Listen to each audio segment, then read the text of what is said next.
The sneaky symptoms of love addiction. Welcome, welcome. Let's talk about it. Let's talk about how we can be struggling with love addiction and not really know that it's a thing. Not really know, am I just being a good partner or am I giving a little bit too much? Am I starting to lose myself in my relationship? How can I pull it back? How can I make sure this is healthy for me? It can be really hard to know what the difference is, to really know, is this really a sign of being a good compromiser and making this work? Is this a time for me to say, okay, enough is enough and raise my standards? We're going to talk about all that today. Well, we're going to talk about 3 ways that you can know that today. And I look forward to us starting. So go ahead and let me know that you're here. For those of you who are just joining us for the first time, my name is Shena. I am a love addiction coach and trauma expert. I was a licensed therapist for over 12 years. And what I do now is I help women heal from the symptoms of love addiction, love avoidance, and love deprivation, and the trauma that causes it, to make way for healthy love, to make way for the relationships that they want with other people and with themselves. And love addiction is one of the intimacy disorders that I teach about. So make way for the relationships that they want with other people and with themselves. And love addiction, not let's not have an echo of me talking to myself. Okay. Hi. So I teach about 3 intimacy disorders. And the reason why I teach about love addiction, love avoidance, and love deprivation, when most of the time we hear about these things in the form of attachment disorders. So like insecure attachment, avoidant attachment, secure attachment, all of that stuff, right? And so I teach about intimacy disorders, primarily love addiction, because what I have found that when it comes to those types of patterns is it takes the symptoms of insecure attachment and it puts them on overdrive. So you can be someone who is fully functional and really feels really confident and in touch with yourself in every other area of your life. But when it comes to any relationships that you find that you have an addictive process with, whether or not it is trauma bonds, whether or not is an abusive situation, or whether or not it's just you're really just trying to get someone to be who you want them to be, you start to lose yourself. You lose all of your what you feel like are boundaries, all of your self-control, all of your ability to really just stay mindful. And we don't want that. Okay. So someone asked, are you taking interview requests for podcasts? No. Not right now. Sorry. All right. I was like, is this kind of related to what we're talking about? Sorry. I was like, I was trying to piece it together, but you're just asking about in general. Sorry, love. No, we're not. So for those of you who don't know, we have a podcast where we talk about these issues all the time. But we're going to go into it in detail here. Okay. So if you are ready, go ahead and let me know in the chat. Tell me you're ready. But let's go ahead and start with the first one. I mentioned that when you are struggling with love addiction, you can lose yourself. And one of the ways that you can lose yourself is by overgiving. So when I talk about intimacy disorders like love addiction, love avoidance, and love deprivation, I talk about how these are every single quality of these intimacy disorders are actually positive things for the most part. Your ability to compromise is a good thing. Your ability to practice empathy for the person you're in a relationship with is a good thing. Your desire to be generous and show up for them the way that they need you to show up for them is a good thing. But what happens when we're operating in our intimacy disorders, we take those things and we go into excess because we start to lose our boundaries, like I said earlier, and we start to lose ourselves. So overgiving is one of those things. A lot of times we think about codependency as an example of overgiving. So codependency is all about, you see someone who's in pain, you see someone who has a need, and because you love them and want to be of support to them, you find a way to give of yourself, whether or not it's time, energy, money, love, affection, space in your house, clothes off your back, you want to give. And so the problem is not giving. Codependency is that you continue to give even when it pushes you into emotional, mental, financial, sexual, spiritual constraints. You feel guilty for your ability or your desire to pull back. You feel like you're selfish. You feel obligated. You feel like if I don't show up for them, then who's going to show up for them? And you will sacrifice yourself. You're abandoning your own sense of self-worth, your own sense of safety to take care of other people. Now, this is something I talk about this all the time in the podcast. This is something that we are taught to do very early on. whether or not it is because of just values of your family, whether or not it's because of spiritual beliefs, or whether or not it's just values of who y'all are. So we come together as a family, we come together as a people, and we're always there for people. But most often, especially when we're talking about codependency and love addiction, we learn about it early on because we have learned that we are here to take care of other people. So whether or not you are very parentified as a child, so you were the child who was in charge of taking care of siblings, taking care of your parents, either emotionally, whether or not you're picking them up from school, whether or not it's financially, whether or not you are going back to emotionally, you are the shoulder that everybody told their feelings to. You didn't really have an opportunity to grow up as a little girl, or a little person, to be your own self. You were who you are for the use of other people, for other people's enjoyment, for other people's toolage, using you as a tool, using you as a helpmate, but not ever truly for you. So you get into relationships with people, and your natural inclination, because you've been helping your whole life, because you've been giving your whole life, is to give. And so because you have people who took so much from you and didn't replenish you, people who always needed more and more and more, when you're in relationships, friendships, family, or romantic, with people who are energy vampires, who are financial vampires, with people who don't give you equally with the amount that you're giving them, you don't even see it. There's no alarm bells that go off for you that tell you, hey, something's up. And you think, okay, what's actually happening is that I haven't helped enough. I haven't given enough. I haven't listened to them enough. I haven't been patient enough with them. I haven't communicated enough what I need. I haven't given them enough time. They really need to get their stuff together. I just need to give them time. You have no end to how much you're willing to lay back and sacrifice. So, like I said at the beginning, you being a giver, you being patient, you being understanding, these are all amazing things that are needed for a healthy relationship. But when you don't have, I can't think of another phrase, so I'll just repeat it again. When you don't have those internal alarm bells that are like, something's off, then you will continue to give, even when people aren't giving back, and you're not going to see it. You're going to see it as a fault on your own, versus you were dealing with someone who doesn't really have any reserves, who doesn't want to, doesn't know how to, or can't give back to you. Okay, so let me know if that's making sense in the chat. I can see your comments, so let me know. And if there are no questions, I'll move on to the next one. And while I'm doing this, this is something that is really common for us, because I think we all want to love people fully. We want to love people the way that we want to be loved. We want to, kind of even model, like, this is what I'm asking for, this is what I'm needing. So maybe if I give it to you, you'll pick up the vibes and you'll join in and you'll show up. But we all have this internal magnet inside of us that really, and it's not even, I recently changed this on the podcast, I made an adjustment to how I used to teach this before. In the past, I used a phrase that we see very often from lots of healers and lots of teachers. And we talk about how until we get to be in a good place, we will attract these dysfunctional people to us. But I don't think that's the case. I think we always have healthy and available people around us. We may not be able to see it because our subconscious blocks it, because we're so used to problematic relationships that even when there's someone who's healthy in front of us, they're not even on our radar. I tell the story all the time how, one of the ways that I knew that that was up is I went to brunch with a girlfriend. And this is when I was still very active in my love addiction. I went to brunch with a girlfriend and she was like, Sheena, who in this cafe do you find attractive? And I remember I looked around and I was like, I kind of pointed out a couple of people, but not anyone that really like stood out to me. And then my girlfriend was like, well, Sheena, what about that guy? And what about that guy? And what about that person over there? And when I tell y'all, I literally did not see them.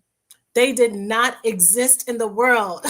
I saw the people sitting next to me at the table. I saw the granny in the corner. I saw all these other people, but I literally could not see them. And so what I've changed this to say is that it's not that we have an internal magnet that is attracting unhealthy people to us like we caused it. It's more, until we start to get our stuff together, we will be attracted to dysfunctional people. We will be attracted to people who are repeating our same trauma patterns in our adulthood because we're used to it. So, going back to overgiving, I'm attracted to people who are needy. I'm attracted to people who don't have it all together. I'm attracted to people who, because the way I give love is to be needed. The way I give love is to like be the person who has it together, even though that's like a secret thing that you're not supposed to say. But that really is kind of one of the core issues with codependence. With people who are very codependent, your self worth is so discombobulated that one of the ways that you do find value and find worth is by how you can help people, is by how you're the person who has all the answers, is by you're the one who can find all the solutions. And so you have to learn how to not only live in that part of yourself. It's not about becoming cold, it's not about becoming bitter or resentful. It's about learning how to have balance. So we actually have a free tool. We have a free masterclass, which is up and available for those who've been following for a while and asking, when is that masterclass coming back? It is now back. I was trying to wait until I had all the kinks knocked out, and a few people found it before we we fixed everything. But it is up. It's called the How to Stop, it still does say attracting, but how to stop attracting unavailable people and fix your internal magnet. It's about 90 minutes, and you can find it at blackgirlsheal.org/masterclass. And the link should be in the caption. And if it's not, I'll get it there for you. But you can watch that. There's several times for you to choose from. So I hope that you like that. So, someone said, I just realized last night after 53 years of life and 2 degrees in psychology, I'm a codependent. I was divinely led to your channel just now. Y'all, some of y'all know my story, some of y'all don't, and I talk about it in the masterclass at the beginning. But I was actively practicing as a love addict and in addictive relationships and unable to create boundaries with people while I was therapizing other people with a whole degree in marriage and family therapy. And I was helping people change their life. But in my private life, it was really hard for me to show up for myself and love myself and say no to people who were unavailable for me. And so that was something that I had to come to grips with. One of the things that I realized that I think happens before we start our healing process is when things are going wrong in our personal relationships, especially if we show up very well in every other area of our life, we just think, oh, well, it's just the dating apps, or that's life. And you kiss a couple frogs and you find the right person, or it's them. I just need to cut off these friendships and relationships that don't work for me and find the ones that do. And you keep going, you keep waiting, you keep trying, and it still keeps happening. And if anything, it actually starts to get worse because as time goes on and the older you get and the more you're accumulating stories, the more, and maybe I'm the only one who felt this way. Maybe me and a couple other clients that I've seen have felt this way, but I feel like this is a common story. You start to kind of get more anxiety. And not even that you're necessarily desperate for a person or a thing, but more desperate to find out, make sure that it's not you. Desperate to find out that am I the one that's tripping? It can't be me. It can't be me. And to finally find a friendship, a relationship, a partnership, a family, so you can rest and exhale and be like, okay, great, I'm good. Right? It's more you want needing this internal resolution versus actually needing and craving and obsessing about a partnership, even though that's a good thing as well.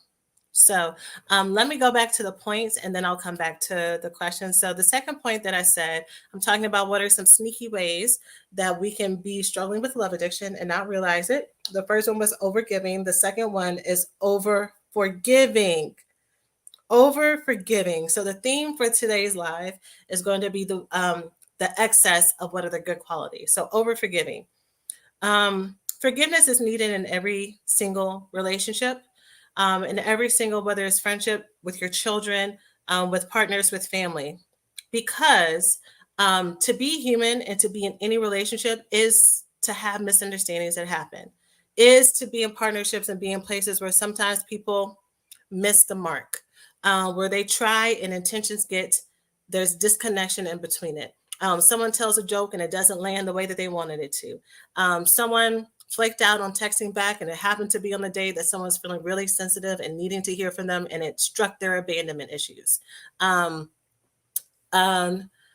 are just starting a relationship and learning how to incorporate your values, and that gets really hard. So forgiveness is needed in order to move forward. However, with someone who struggles with love addiction, what happens is you hear what I just said or some variation of it to the effect of all relationships need work and nobody's perfect.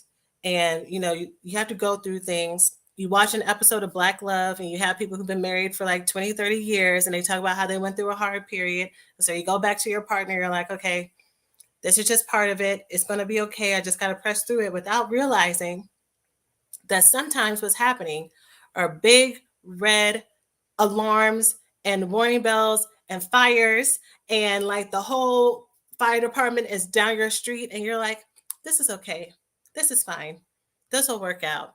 Going back to what I said with the first example, it's because your threshold, what you were raised with, what was your normal growing up, instead of it being here, it's up here. So when all the shit is going sideways, when everything is up here, you're like, mm, you know, like when it's right here, then you're like, oh, this is a little bit uncomfortable, but we can work through it. And so you forgive it when really, girl, you should have been out the door a while ago, right? And then when other people, a lot of times, love addicts, we live in secrecy. Because when you tell other people and they see what you don't see, you're like, oh, they're just jealous. How are they going to tell me they're going through this stuff, or what do their relationships look like? And even though that makes sense, because you do have to have wisdom about who you allow to be in your personal life, about who you accept wisdom from, about whether or not to see if the fruits of their tree actually is what you even want to take a bite of, right? There's wisdom in that. And sometimes we can throw the baby out with the bathwater because someone is telling something we are not ready to hear. And when it comes to love addiction, a lot of it is fear to let go. There is, going back to low self worth, it is about you not really believing that what you actually want, what you have in your wildest dream, is possible for you. You have put the shade of humanity, and you need to have kindness and openness for the human condition. That's almost become like a shadow over what would make you feel safe. So I want someone who is committed in this way. I want someone who is faithful. I want someone that I can actually laugh with and enjoy. I want someone who's actually generous to me and actually cares about me. I want someone who actually spends time with me. You will take all of these things, which are kind of base level expectations, and you'll say, well, nobody's perfect. So if they don't want to spend time with me ever, I'm not even talking about someone who's like has their own hobbies. I'm talking about someone who always can't look you in the eye when you're talking to them. They bring the conversation back to themselves. They have extramarital affairs. They look real bored when they're talking to you. It feels, the energy you give is just that they tolerate you versus that they actually enjoy you as a person. Um, those are red flags. But you will say in your head, well, you know, it's okay. I'll just go. Again, you'll take good advice that you hear from other people and you'll be like, well, no person can be everything to you. So I'm just going to go and try to find what I need in my friendships and in my other relationships, which is good advice. But what we don't realize is when we are in intimate relationships with people that we share life with every day, no matter how amazing these other people are, if the person that you are joining your life with and joining your body with and joining your spirit with does not enjoy you as a person, doesn't like you as a person, treats you really poorly, it does eat at your self-esteem. It eats at your spirit. It eats at your vitality. No matter how much you try, and this includes people who aren't even narcissistic abusers, but to be in relationships with people who, um, again, operate from a place of tolerance and even disdain in some cases. They're there because you feel like they're obligated to stay there because of the kids or because of um, they're looking for their next option. So many of us are placeholders, and we think that we are just going through a rough patch in our relationship, but we don't realize we are the placeholders and that person is waiting for the next best thing. Maybe they don't cuss you out. Maybe they don't call you names. Maybe they're not actively cheating on you. But as far as feeling that that person enjoys you and is fully there in that relationship like you are, that's not there. And that could be a sign that you're a placeholder. So going back to the point of what I was sharing with 3 of the sneaky signs of love addiction, it's forgiving that. and trying to understand that and give them the benefit of the doubt. One of the things that I teach my students in the recovery school program, which is my coaching program where I help women break these cycles of love addiction, love avoidance, and love deprivation, I constantly get this story of, well, how do I change that? How do I fix that? And they don't usually say these words, but the implication is what are the exact steps and tools I need to say to a person to make sure that I'll weed out that I don't get these type of people in my life. But here's the truth. The common denominator is you. It's not about what is the right tool for me to put on it for this person and what's the right hat to put on for this person. Because when you live your life that way, you're running back and forth and you're becoming a chameleon, which is another thing that's very common for those of us who are love addicts. We learn to kind of be who the person in front of us needs us to be. It's like code switching to the max, right? But it's us learning how to switch our demeanors and our emotions and pull back or give more and start to adopt what they like or what they don't like. And a lot of times it's subconscious, we don't even realize it. But it's really hard for us to own our identity. But going back to how I answer that question, when people are like, well, what is it that I do to stop that from happening? What's the trick? And there's the trick is, the gag is really is about how you feel about yourself and what your standards are.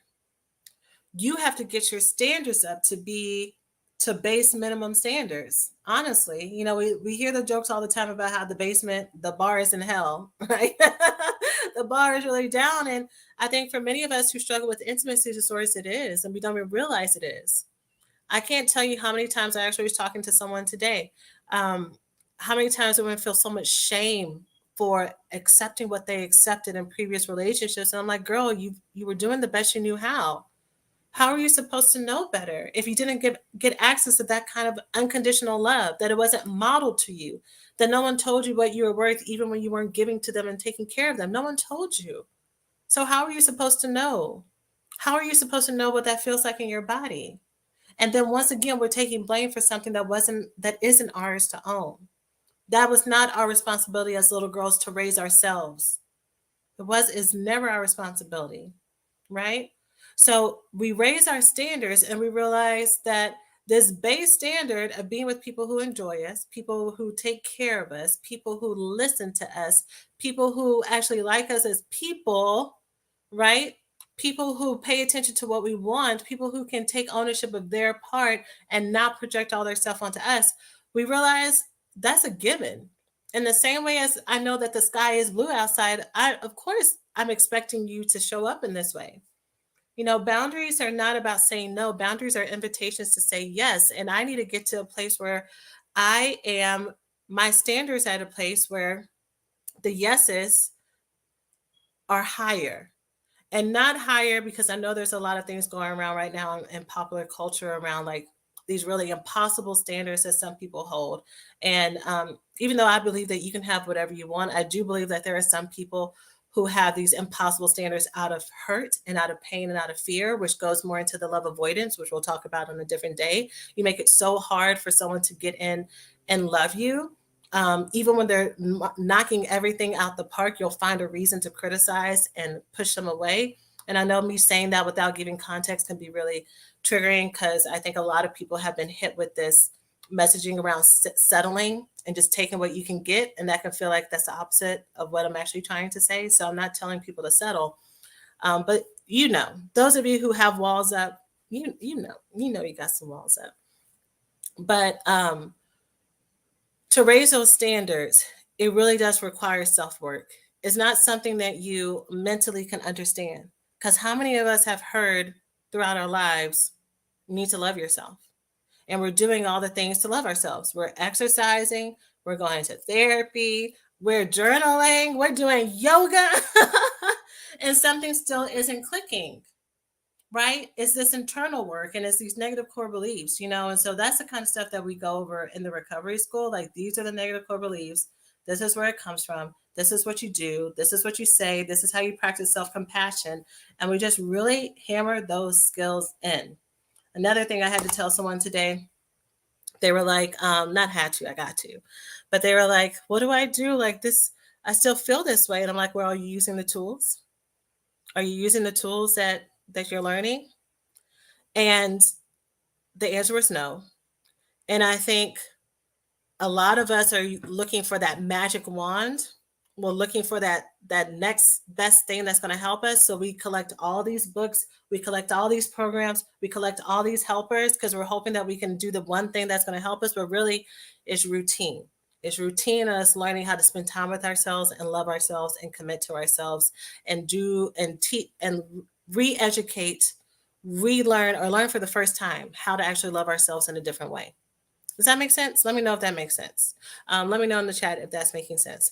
I'm going to go ahead and go to the third one because I got to go pick up my little one from school. It's getting dark outside. So the third way that we can be sneaky, or our third way that Love Addiction can sneak in, is by over. Do I want to say this one? Because I feel like I kind of hit on it earlier. I'm going to say this one, over compromising.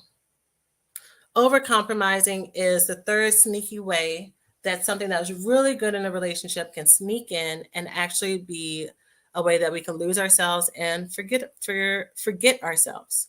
So over compromising, this is the reason I almost didn't want to say is because it's very connected to my extended tangent with the last one, which is we can settle on what are our values and what are our minimum standards, right?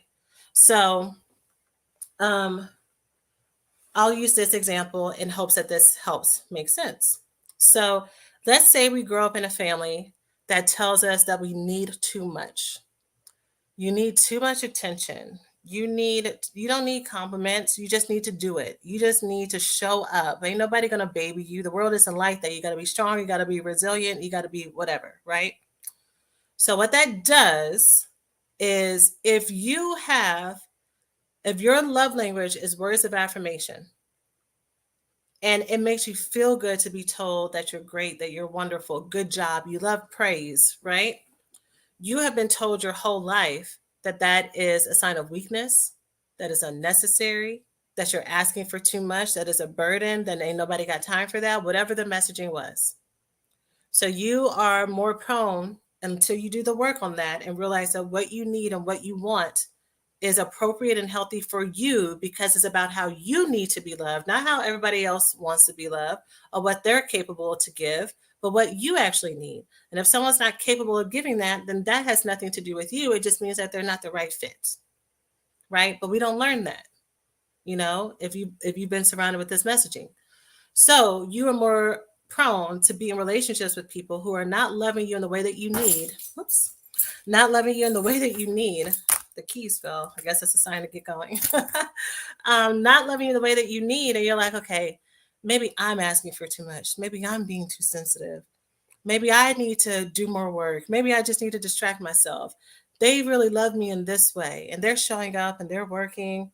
Okay, maybe it's okay. And then you just join kind of like the bitter partner gang where you kind of talk about how your partner just doesn't show up for you and how annoying it is to have that type of partner without realizing maybe you partnered with someone who wasn't the right fit for you in this area. And it has nothing to do with whether or not you're asking for too much, that this is actually a God-given need.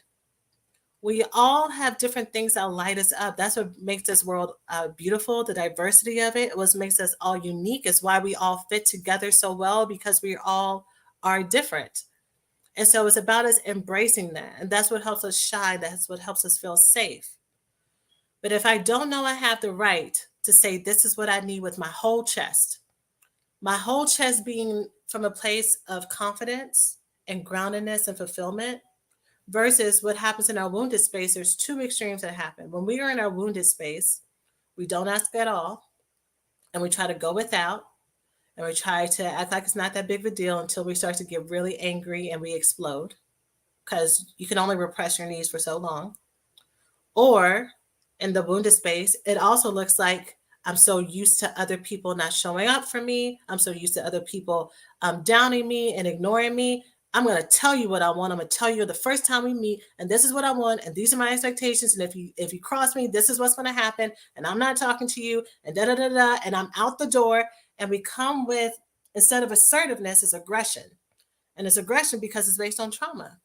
It's based on real things that have happened. You are There are real events where people have let you down, used you, not paid attention to you, ignored you, took you for granted. And so you're coming from that energy versus going back to grounded. When you come from a grounded place where you feel confident in what you desire and you feel secure in it and you feel secure with yourself, you can say it as a declaration. And whether or not they choose to show up in that way has nothing to do with you. You may really want them to because you like them, which, by the way, it is healthy for you to have emotions and feelings. If you are trying to get into relationships with people and you're too afraid to kind of get your butterfly, let the butterflies happen and to fall and to be sweet and to swoon and let the let the warmth fill your body, that is a sign usually of how you have been hurt and the trauma and how you're really afraid of being getting excited too easily.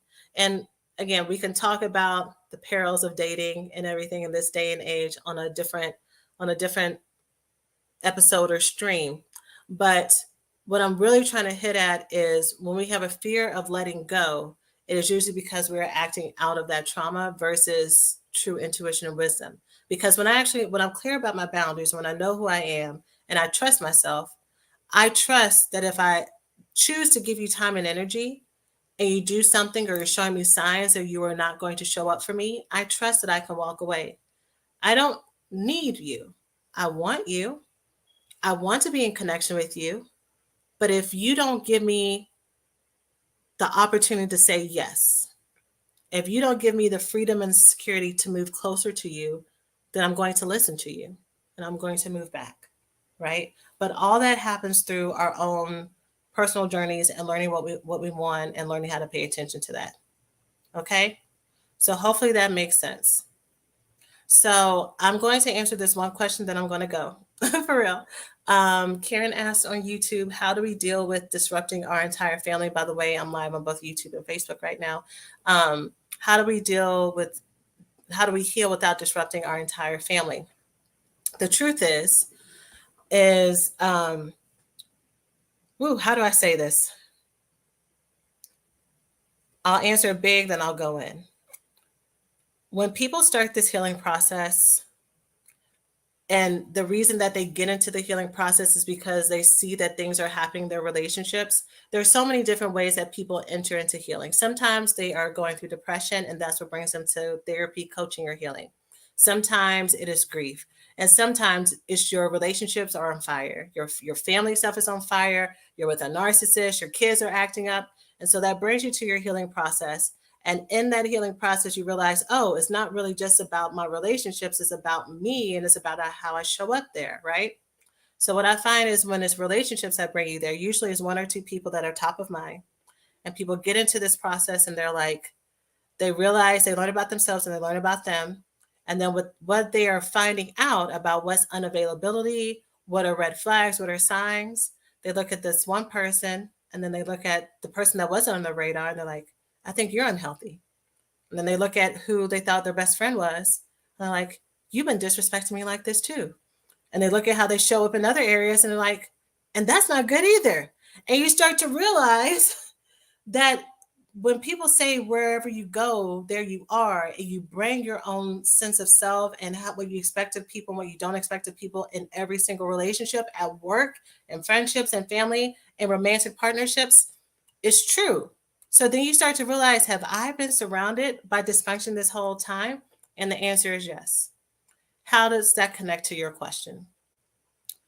The truth is if your family has been dysfunctional or has been treating you in a way that's dysfunctional or hurtful or disrespectful, that means that everybody in that family unit has either been an active participant or an active participant by complying with it and by watching it and engaging with it, which means that the entire family system needs to restructure and needs to change. Now, it feels really hard because you start to feel like you're the problem, like you're the one breaking up the family, like you're doing the thing that's wrong. But really, what's been going on in the family has been disruptive to everybody, not only to you. Because if there's kids in the family, they're watching the adults act this way or watching one adult be mistreated or neglected or harmed, and they're learning about that. And either they become the neglectors growing up or they become the same ones that are neglected, and the cycle continues, right? So really, the first person who goes out to create the change can get a lot of blame at first, but once you start to input the healthy changes, the new ways of communicating, the new ways of letting things go, the new ways of showing up in self love and confidence, it is disruptive to people at first because they're not used to this. They're not used to you looking like this. They're not used to you showing up and having confidence in this way. You think you're better than us now. Oh, you know how you are. People talk about you getting in your emotions, you're getting in your feelings. That's not what it is. Or at least getting in your feelings is not a negative thing, because maybe we shouldn't be in families where everybody is just numb. Either everybody's numb and they don't say anything and we don't talk about anything, or we explode, or we're manipulative because we don't know how to actually ask for what we want. And everybody kind of pulls back and then becomes really impulsive. You get what I'm saying? I don't know your family system, but this is kind of like me trying to hit all these different points for you. You are not causing you are not destroying your family. Okay. It feels that way. Not everybody's going to be like, great job. Thanks for making this change. Thanks for leaving. Thanks for sticking up for yourself. They won't do it now, but they will later. And if they don't do it later, then all you can do is show from your best sense of self that you can and will always be a place of unconditional love for them when they are ready to come. Okay? So hopefully that helps. I got to go for real. For those of you who have been watching, you're like, oh, I would love to learn more about this. Like I said, we have our free masterclass about how to stop attracting unavailable people and fix your internal magnet. It's 90 minutes. You can go to blackgirlsheal.org/masterclass. And if you're like, I am ready to break this cycle, you can go ahead and start now in our recovery school. You can go to blackgirlsheal.org/program, or therecoveryschool.com is a very easy way to remember it. I am teaching that live right now with weekly group coaching calls where you can come and ask your questions and we can go deep and you can learn more. Okay, so we had our last one this past Tuesday. So you can start watching the replays, learn from the other questions that I answer for other women. We talk about boundaries, we talk about love, we talk about unavailability, we talk about friendships, we talk about all the things. We talk about healing trauma, replacing those negative core beliefs, and you have lifetime access to it. And I will be doing a group call next Tuesday too on Thanksgiving week, which is great time just for family holidays if there's anything coming up for you. So again, that's therecoveryschool.com, or you can go to our website and you can click on work with us and it's right there at the top. So that's it, y'all. I'm going to go do some mom stuff. Y'all have a great evening and I will see you in the next one. Bye.